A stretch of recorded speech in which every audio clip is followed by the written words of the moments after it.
Selamat siang anak-anak, kita berjumpa lagi dengan kegiatan pembelajaran Bahasa Indonesia untuk kelas 12 SMA. Kali ini kita akan menggunakan buku panduan, yaitu Panduan Belajar Bahasa dan Sastra Indonesia kelas 12, terbitan Erlangga. Kemudian Cerdas Berbahasa dan Bersastra Indonesia juga terbitan Erlangga untuk kelas 11. Ditambah dengan buku pengayaan, yaitu jenis-jenis teks. Anak-anak, masih ingat apa yang dimaksud dengan cerpen? Ya, cerpen merupakan cerita yang bersifat hayalan dan kebenarannya hanya sebatas dalam imajinasi pengarang. Namun biasanya cerpen merupakan refleksi kehidupan masyarakat. Ukuran panjang pendeknya relatif antara 500 sampai 5.000 kata dan bisa dibaca dalam satu kali duduk antara 10 menit sampai 30 menit saja. Marilah kita mulai pembahasan materi cerita pendek, dan kali ini kita akan menggunakan metode Situman. Apa metode Situman? Situman adalah akronim dari kata simak. Apa yang bisa kita simak dari kejadian-kejadian di seputar kita? Bisa curhatan teman kita, kehidupan sosial, budaya, politik, kesehatan yang sekarang lagi viral adalah COVID-19, itu pun bisa dijadikan tema cerita pendek. Agama, ekonomi, dan lain-lain. Yang kedua, adalah dari kata tulis.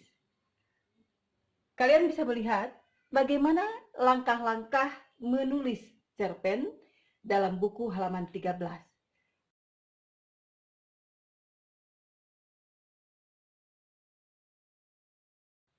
Yang perlu kita tulis, pertama adalah tema.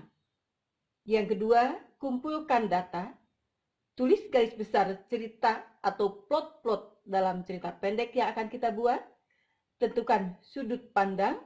Apakah kita akan menulis dengan sudut pandang orang pertama atau sudut pandang orang ketiga.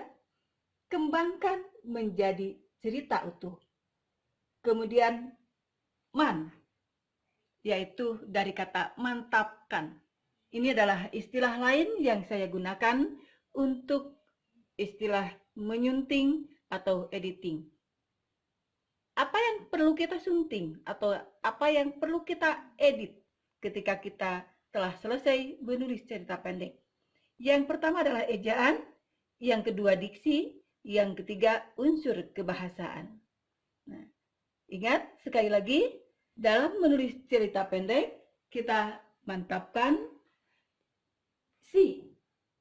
atau situman. Adalah simak, adalah tulis, dan adalah mantapkan. Jadi ingat menulis cerita pendek dengan metode situman. Simak, tulis, mantapkan. Kalau sudah selesai, maka cerita pendek bisa langsung kita siap publikasikan.